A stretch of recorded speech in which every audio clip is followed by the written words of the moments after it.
Hi everyone, welcome back to Time Out with Maria, hosted by Maria Crow. I'm a high school student who's a member of the Young Voters political group. I cover all sorts of issues, such as political and social. So some of you may already know that I do use the Anchor app to create my podcasts. So if you haven't already kind of experienced Anchor, let me tell you what it's really all about. So it is free, and there are creation tools that allow you to record and edit your podcast right from your phone or computer. I really love this tool because when I'm on the go, I can edit my podcasts and upload them right from my phone. Anchor will also distribute your podcast for you, so it can be heard on Spotify and Apple Podcasts, which is pretty cool because you can reach people on all different platforms. You can also make money from your podcast with no minimum listenership. Download the free Anchor app or go to anchor.fm to get started today. Hi everyone, and welcome back to Time Out with Maria. It feels like such a long time since I have recorded because my last episodes were pre-recorded, but I'm back. So this week I have a controversial topic. I know, another controversial topic, but this is something that's kind of like very personal to me because I do feel kind of a connection with it, and I did want to talk about gender norms and how it like affects society, gender norms between males and females, and just kind of like what that means, because there's a lot of different things. Like when you see the word gender norms, you think, oh, like what are really gender norms? Well, I'm about to tell you the Google definition if you do not know what gender norms are. Alright, so gender norms are collectively agreed upon standards and rules that most members of a group or society adhere to and accept. Gender norms are commonly accepted social or cultural rules that specify male and female characteristics, roles, acceptable behaviors, and capacities. So, for instance, a gender role could be all girls wear dresses and all guys wear pants, something like that. And I think that because our society is growing and just becoming something different and just like evolving in so many different ways, that gender norms aren't relevant. And I think that if we are to really understand the people that we live in society today with and understand ourselves, our friends, everyone around us, it's important, I think, to really have an open mind on these topics. And at least I have an open mind, because I do not think that anyone, male or female, should feel the need to conform to what they are supposed to act like, or what they are supposed to dress like, or how they're supposed to cut their hair. And I think that this plays a small role into the LGBTQ community, because gender roles are different. They're not really as girls wear dresses, guys don't, that type of thing, because we have all sorts of different people like drag queens and stuff like that. So it is, especially very important to kind of understand that as we are evolving and growing as a society, some things that used to be very relevant and used frequently are not really relevant anymore, because of the way that people are evolving and learning to kind of love themselves and feel comfortable in their own skin, which personally I love, because I think that feeling comfortable in your own skin takes a lot of balls, like a lot of confidence. Like it is very difficult to grow your confidence and be different and not conform to gender norms, especially if everyone around you is conforming to gender norms and you say, well, I don't want to be like them, I know I'm not like them, I know I'm different. It's difficult to almost branch out in a way and say, okay, you know what, maybe I won't wear a dress to prom if you're a girl, maybe I'll wear a suit. And these are things that I see changing in society like daily. I mean, I just open up my Instagram and I see like all these beautiful people like on my feed, like girls wearing suits to prom. I've seen guys wearing dresses to prom. Like I love it, and I'm here for it, and I absolutely adore it. I think that it is just amazing what people can do, but at the same time, there is a negative side to how gender roles are viewed in society, especially by some people who are not in Gen Z, who or even like millennials who aren't Gen Z or millennials are these like these newer generations. Some of the older generations don't really see it the same way, and they have trouble understanding that everyone doesn't follow these gender roles. So it does make me a little upset when I see that people in the comments, even people, some people in Gen Z, do not agree with, not conforming to gender roles. And I mean, it breaks my heart. Everyone's entitled to their own opinions. I'm entitled to my own opinion, and I will never try to make anyone believe or think something that I believe. I will just share how I feel, and that is that. And I completely respect how other people believe and feel. But I think that there's kind of like a line. And that line is where people don't, they say, oh, that's not right, and they call people out for it. So that's what makes me upset. It's not the fact that they have a different opinion, but it's the fact of like how they express their opinion. And I think that is probably one of my like biggest issues with this social issue currently, because it's the people who feel the need to express that opinion in a negative way towards other people who probably didn't get to the place they were at that point in time easily. They had to build that confidence and that self-respect, and hype themselves up and to get into the place they are, because it's not easy to be a girl and wear a suit to prom and not conform to all the other girls who are wearing their nice long sparkly dresses and just look different. I mean, that's just one example, and I have a few other examples that I found on genderequalitylaw.org. But just for instance, when people are expressing their opinions negatively upon others and trying to make them think and feel that the way that they feel, that's when I kind of say, hold up. What is going on here? It just, makes me try to think about where the people are coming from, and obviously everything's about perspective.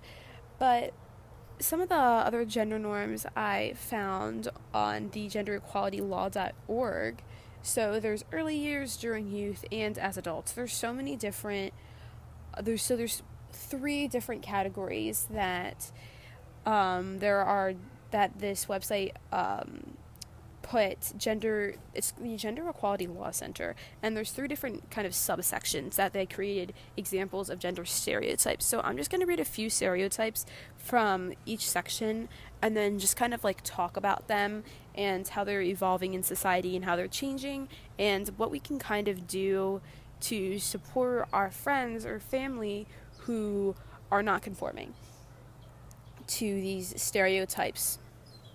So early years is girls should play with dolls and boys should play with trucks. And then they also have boys should be directed to like blue and green, and girls should be towards red and pink.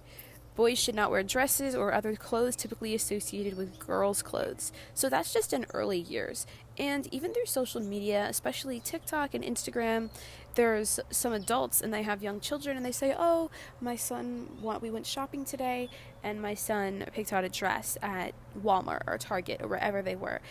And that's one of these examples of gender stereotypes in the early years on genderequalitylog.org. So I'm not just seeing this in real life and through social media, but it's inherent that this gender equality law website is really saying that yes, this is a problem and this is a stereotype that occurs. And even with the associating certain colors with certain genders, the boys with blue and green and the girls with red and pink. One of my favorite colors is green. I love green and red. But I don't think that we should really feel the need to associate our gender with a certain color. And you see this a lot at birth, especially when there's a newborn baby and they say, oh, it's a boy and it's a blue balloon, or oh, it's a girl and it's a pink balloon. I think that there's nothing wrong with having that colored balloon of the blue and pink for girl or boy, but I think once it's enforced later in that person's life, like, oh, if you have a baby boy, you get blue blankets for this boy, and like blue stuffed animals and blue clothes, things like that, to kind of keep reinforcing that blue as a color for the male, or even, vice versa for the female. Blue blankets, pink, oh my gosh, pink blankets, pink stuffed animals, things like that.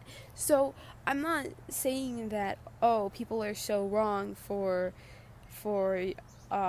having a color that's associated with a gender, but I do think that there should be a little bit more openness with how we associate younger children. I'm not saying that we can't associate colors with a certain gender, but I think that associating any color would be fine. Instead of blue or pink, we could switch to other colors. We could do purple.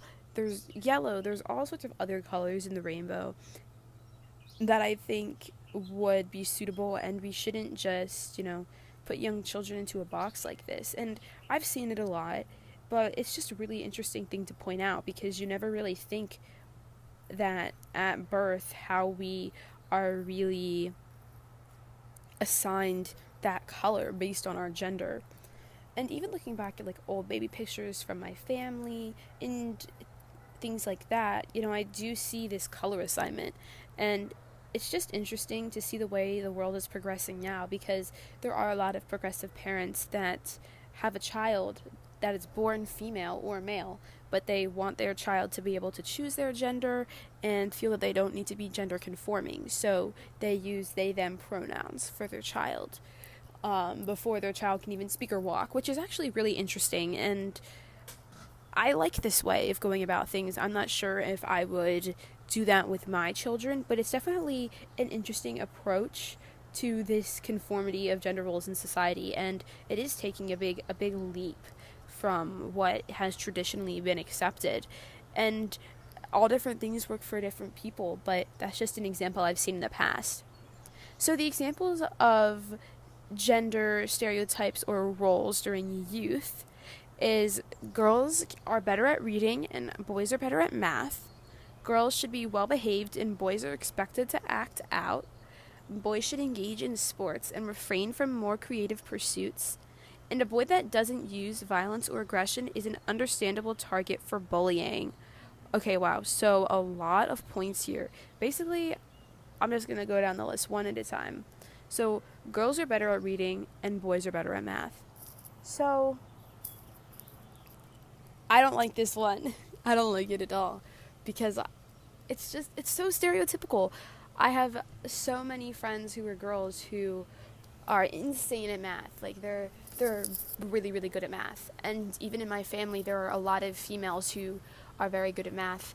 So saying that girls are better at reading and boys are better at math, that's assigning the gender something that they are good at, when it does not matter. It doesn't matter what gender you are. Everyone has their strengths and weaknesses in life. And just because we are a different sex and we are genetically made a little different doesn't mean that we should be confined to these things that we're supposed to be good at. Anyone can be good at anything. Girls should be well behaved and boys are expected to act out. So this is a big one, and I think I really saw this a lot growing up, where I would be in daycare, at like a summer camp, or just like an after school program, and you would see how the boys kind of like fought with each other. And I remember we would like be playing out on the swings, and all the guys would be like fighting with each other and kicking up dirt and things like that, and the girls would just be like sitting and like playing with their dolls like at the recess or playing on the swings. Girls typically wouldn't play like sports, or if there was a field, boys would play soccer in the field, things like that. The girls would always kind of like stay back, or they would walk on the blacktop, do the swings, monkey bars, that type of thing. And I mean, just because now that I'm reading all of these things off this website, which is a trusted source, I'm like, oh my gosh, I didn't even realize how much gender roles play like a huge like like role in society.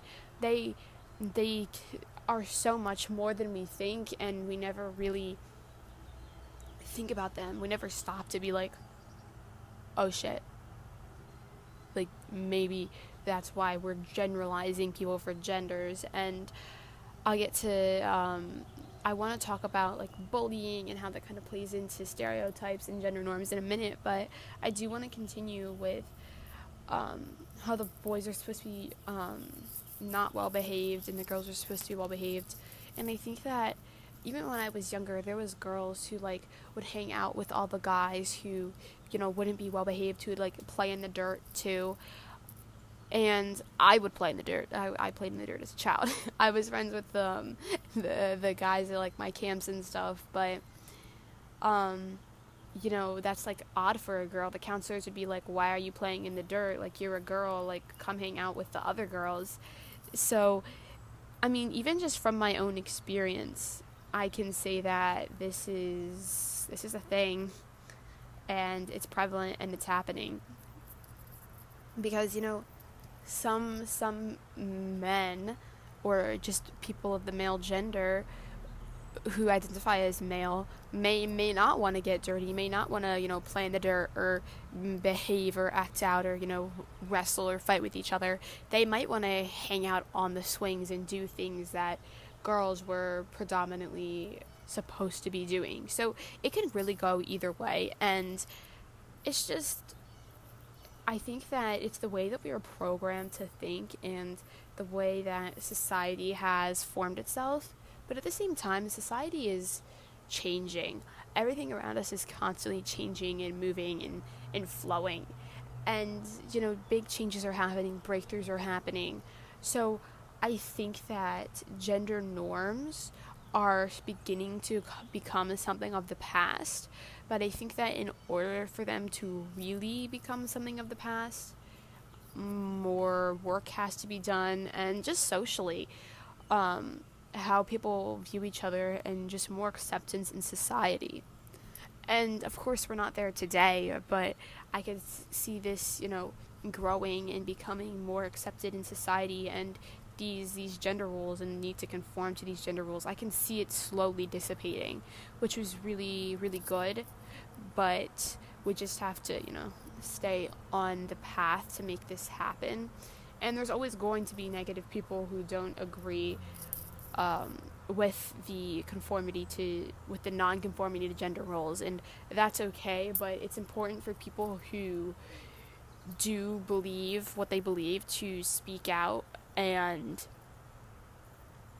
be confident and respectful to themselves and how they want to portray themselves in society. So the next one I wanted to talk about during youth is, let's see, boys should engage in sports and refrain from more creative pursuits. So, okay, this is a lot of things going on here. Boys should engage in sports. Predominantly when you're growing up and you're a young kid, most of the boys, they all play sports. You know, the guys are all deemed to be like athletic, and during recess time all the boys would, you know, play out in the field. They would play soccer, like I mentioned before. This happened where I went to school, but the boys would play soccer and baseball and kickball and all sorts of games, and they sometimes wouldn't even let the girls join them, or they'd only let like the really athletic girls join them, stuff like that. So this is all gender norms. And back to, you know, like just how crazy it is and how we don't realize that this is like our life is just influenced by these things. But and then how boys are supposed to refrain from creative pursuits as in like art class, or even, yeah, just art class, honestly. Like, or even if at recess a boy wanted to use sidewalk chalk to draw on the blacktop, that's a creative pursuit.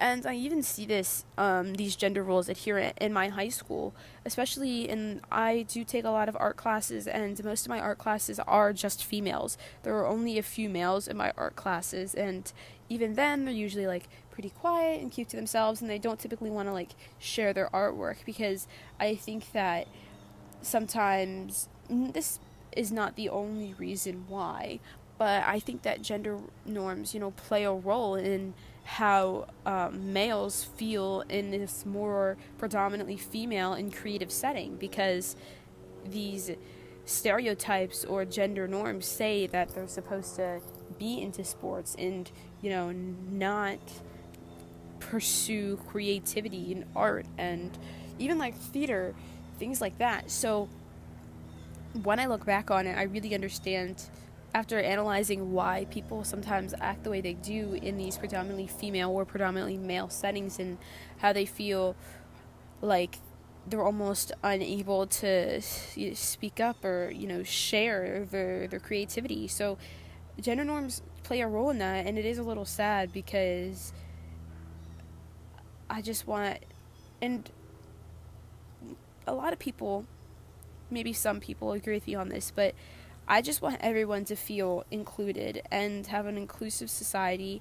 I want people to feel that they're accepted and that they are beautiful, and we are all just like beings, and we're just living together. Gender doesn't matter. People are people.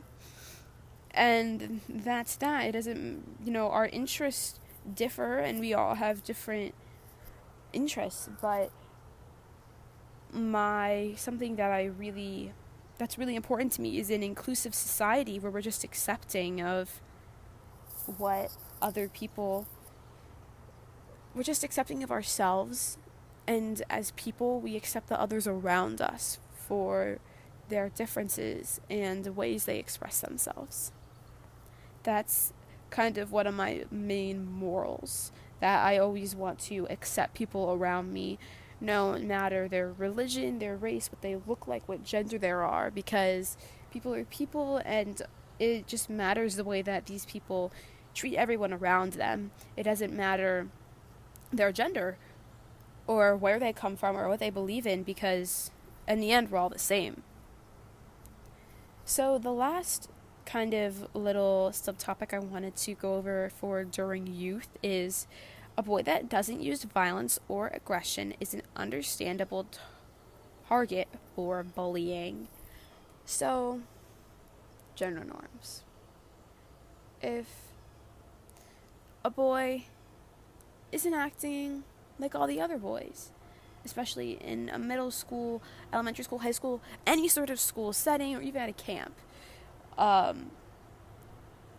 then they aren't acting like the other boys.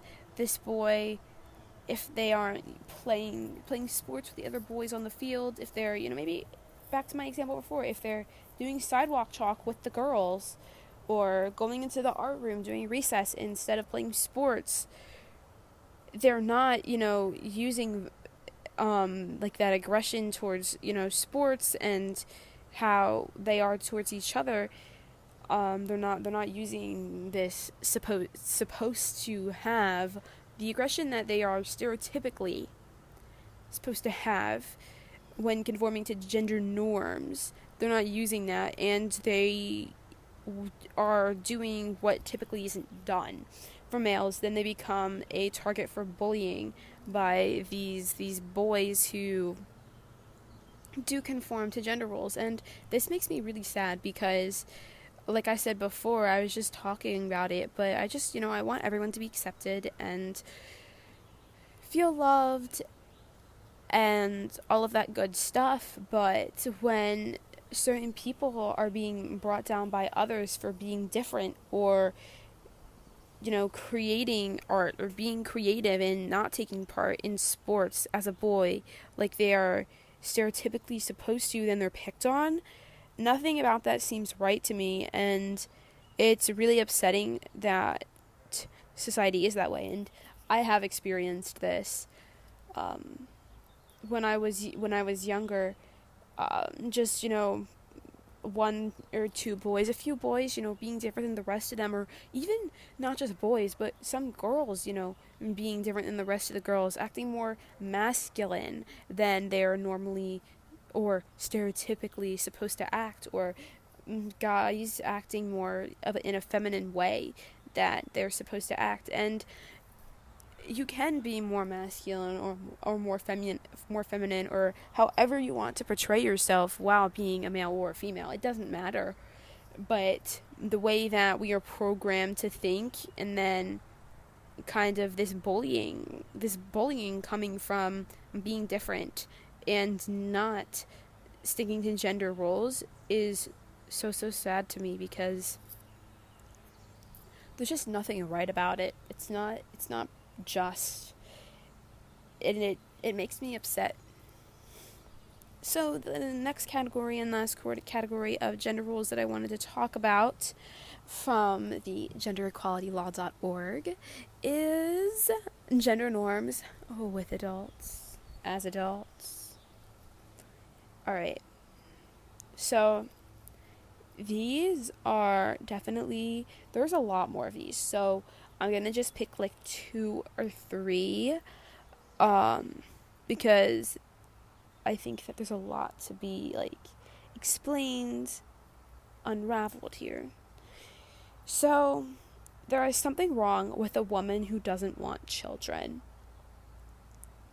Women don't need equal pay because they are supported by their husbands.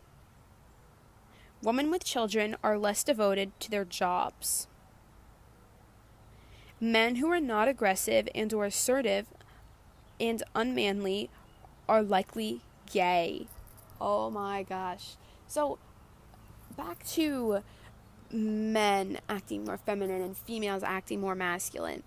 People are putting labels on males and females because they act a certain way. They act a little bit more feminine, or they act a little bit more masculine than the typical male or female does. And oh my gosh.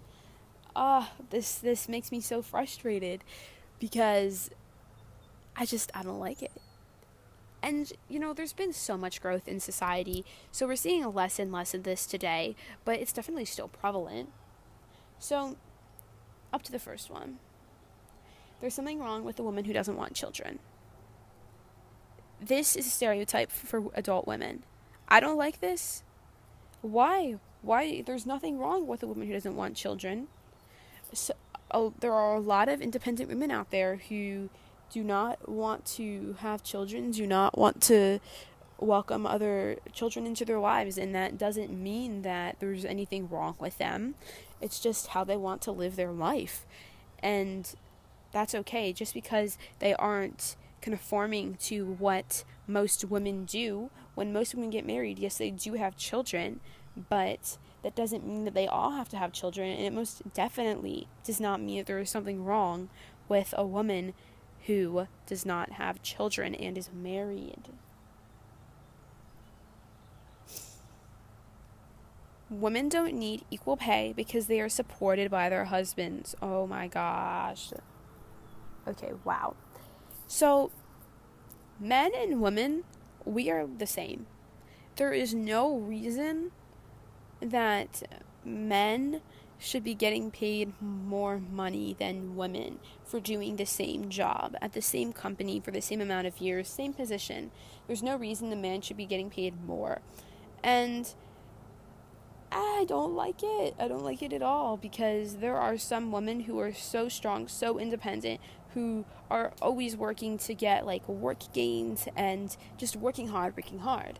So the fact that a stereotype is that women don't need equal pay because they're supported by their husbands, well, what if that a woman isn't married? What if they don't have a husband? And because of how gender norms are and how we are seen in society, women are supposed to have husbands. They're supposed to be married. You know, when you see a woman who isn't married or doesn't have a partner, you say, well, what's wrong with them?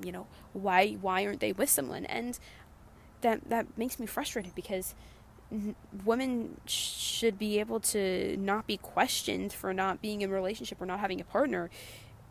And even when in a relationship with a partner, especially a husband, the women do not need to rely on the husband for money if they are also working. And this is no excuse that for men to make more money than women if they're doing the same job with the same pay, and they've been doing it for the same amount of time at the same company. So it's just, I don't like that one. And I think, like, as these kind of subsections progress, they get worse and a little bit more controversial, because we have, like, the young age and then youth and then as adults. And I'm reading the as adults ones and I'm like, oh my god, these are crazy, because I see people act this way around me, kind of questioning other women, like, oh, why don't they have children, or why aren't they married? But in my mind, I don't think that's weird. Everyone lives their own life, and they do what they want, and you don't need to have children to be deemed, like, there's nothing wrong with not having children. And it's just a crazy thing to me. And we all have different perspectives, and we all come from different backgrounds that form those perspectives. So I completely respect other people's opinions on this topic, and there is nothing wrong if you think that these stereotypes are real and you follow these. There's nothing wrong with that. Just myself, I do not like these stereotypes, and I do not think that we should be conforming to them. I do not think that anyone should be conforming to them, but that is my opinion, and I am not trying to make other people think or enforce my opinion upon them. So the last one is, women with children are less devoted to their jobs. This is also a pretty controversial one, because there are a lot of hard-working, like, women, adult women in my life that I know, who have children, such as my friends' parents, my own parents, family friends, for example. And there is no reason why a working woman doesn't have time for their children or their family, because you work during the day, and on weekends you hang out with your family, and when you're not working, you spend time with your family. If you're working a 9 to 5, the typical 9 to 5, there's no reason that a woman would have less time over the mother would have. There's no reason a mother would have less time over the father to spend with their kids. And this also frustrates me, because both my parents and a lot of people in my life just work very hard to, provide for the family, to get where they are.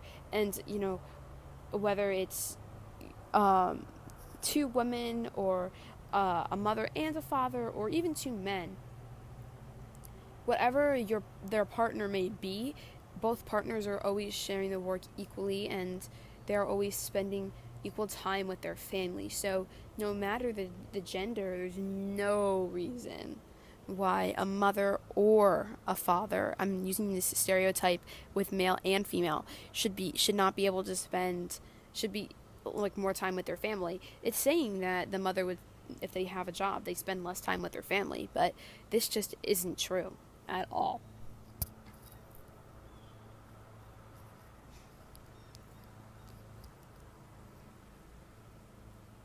And then the last one that I'm going to touch on before we wrap up here is men who are not aggressive and assertive are unmanly and likely gay.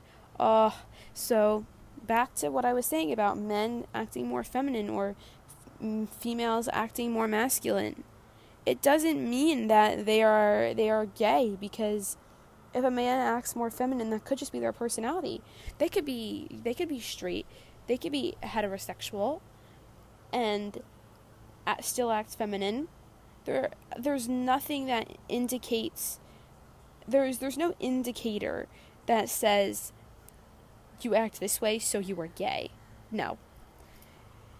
That's stereotyping what gay people act like, or if gay men act more feminine and gay women act more masculine. This really gets under my skin, because I do know personally a lot of men who are more feminine, and they are heterosexual. They are only interested sexually interacting with women. So these stereotypes are not just putting gender in a box, but they're also putting sexuality in a box. And they're not allowing people to feel fluid about their sexuality, and not even just their sexuality, but how they act with acting more feminine or masculine than is typical for their gender. So there is just, it's really interesting to kind of go through a few of these stereotypes here. And again, one more time, it's from genderequalitylaw.org. So if you're interested in reading up about more of what they had to say on there or anything like that, feel free to just go on there, genderequality.org, genderequalitylaw.org, and there is a lot of really good information about gender equality in history and what is happening today in order to create more gender equality. And there's all sorts of subsections that list examples of stereotypes and just a lot of really, really great, rich information. So I wanted to thank you all for listening to this episode today, and I absolutely hope you enjoyed it. And I will see you back next week. Bye!